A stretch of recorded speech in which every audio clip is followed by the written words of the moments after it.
Sekarang kita masuk ke sesi tanya jawab ya. Pertanyaannya udah masuk, udah ini ya.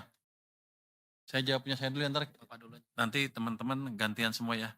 Saya jawab yang gampang-gampang aja, yang susah biar Pak Sua sama teman-teman yang jawab. Tadi tabel lu mana? Tabel lu punya ya? Belum. Pertanyaan pertama ke saya, Pak Purbaya, apakah Kemenku ada rencana menempatkan dana lagi di BTN? Kemarin di Rut BTN bilang mau surati Bapak. Oh baru mau. Surati Bapak untuk tambah penempatan dana hingga 10 triliun. Ini Ira dari Infobank. Kalau yang ada di rekod kita ya, dari yang 55 triliun pertama, 55 triliun pertama, penyerapannya di Mandiri 100% udah disalurkan, BRI 100%, BNI 68%, BTN baru 41%. Kenapa dia minta lagi ya? Aneh juga dia. BSI udah 99%. Tapi kita lihat tuh supply money, pertumbuhan uang primary-nya, M0 ya, base money-nya itu di bulan Oktober agak turun sedikit ke 7,7% dibanding di September akhir yang 13, wah ini sekian persen, 13,3 ya. Jadi kita pikir ini mesti didorong ke atas likuiditas di sistem. Kemarin Jumat kami pindahkan lagi sebagian uang kami ke perbankan sebesar 76 triliun. 25 triliun di Mandiri, 25 triliun di BRI, 25 triliun di BNI, 1 triliun di Bank Jakarta, Bank DKI Jakarta ya. Yang BTN belum kita salurkan, kenapa? Karena suratnya belum sampai, dia baru mau akan kelihatannya. Tapi kalau nanti sampai ke kita lihat, kita akses, kita pertimbangkan untuk ditambah. Yang kedua, dari penempatan dana 200 triliun ke perbankan, udah terrealisasi berapa banyak, udah selesai nih ya, sama ya, Debri dari Kompas sama. Lalu, tanya, lalu yang tidak habis terserap akan diapakan uangnya. Itu kan relatif sedikit ya yang tidak habis, seandainya ada pun kita biarkan di perbankannya. Kan saya nggak rugi, dia tetap bayar bunga. Terus yang ketiga, sama juga ya. Trian, IDN Time juga sama tentang BTN minta 10 triliun lagi. Suratnya udah nyampe belum Pak Prima? Belum. Jadi dia nekan dari media ya. Ya udah. Dan itu BTN ya. Bilang kalau suratnya udah jadi, nanti kita kasih.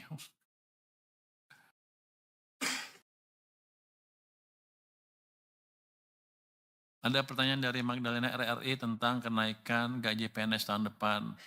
Bagaimana responnya? Nanti kita nilai dan kita assess ya.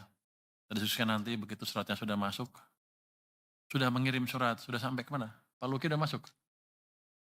Dari Pan RB menaikkan gaji tahun 2002. Silakan Pak Luki coba jawab yang itu. Nanti ya, oke itu nanti jawab Pak Luki.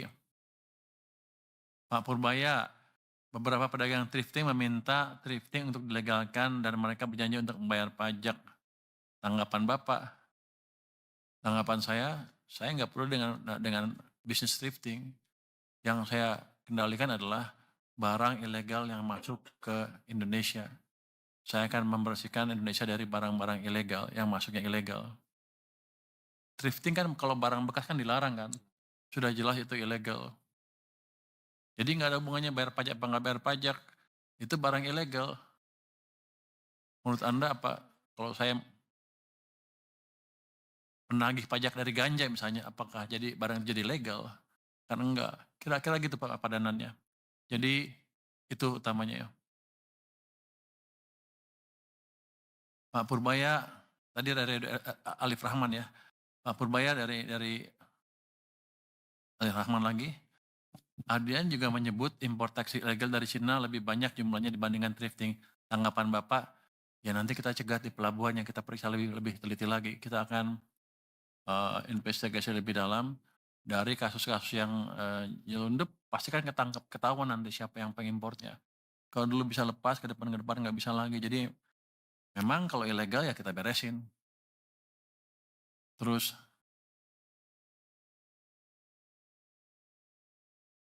Pak Purbaya anggaran 3,5 triliun rupiah yang dibalikin Kementerian Lembaga rencananya mau buat apa?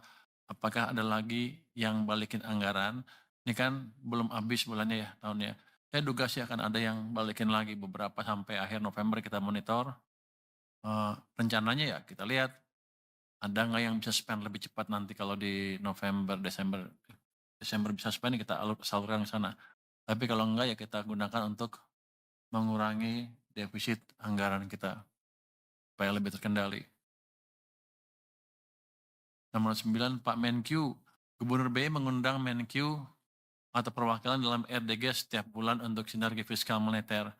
Apa urgensinya? Apakah forum KSSK tidak cukup? Grace dari Bloomberg. Kalau kita lihat nih, ini bagus untuk sinergi fiskal moneter lebih dalam lagi. Eh, apa urgensinya? Ya emang di undang-undangnya dibolehkan. Jadi kita berterima kasih kepada Bank Sentral yang sudah mengirimkan surat undangan ke kita dan undangan tersebut sesuai dengan Undang-Undang BI nomor 43 ayat 1A di mana tertulis RDG dapat dihadiri seorang menteri mewakili pemerintah dengan hak bicara tanpa hak suara. Jadi kita bisa ngomong di sana, jawab ini itu, tapi begitu voting bunga kita nggak ikut, orang kita nggak ikut. Yang pergi ke sana kemarin Pak Thomas, kebetulan dia sedang pergi, jadi saya nggak bisa jawab lebih detail apa yang dibicarakan di sana, tapi saya pikir sih ini suatu perkembangan yang positif. Kalau KSSK kan bukan rapat menentukan kebijakan bunga. Kalau ini kita kirim orang sana pada saat rapat penentuan kebijakan bunga. Jadi kalau ada itu kita bisa sinkron paling enggak pandangan pemerintah bisa diperhatikan oleh Bank Sentral juga.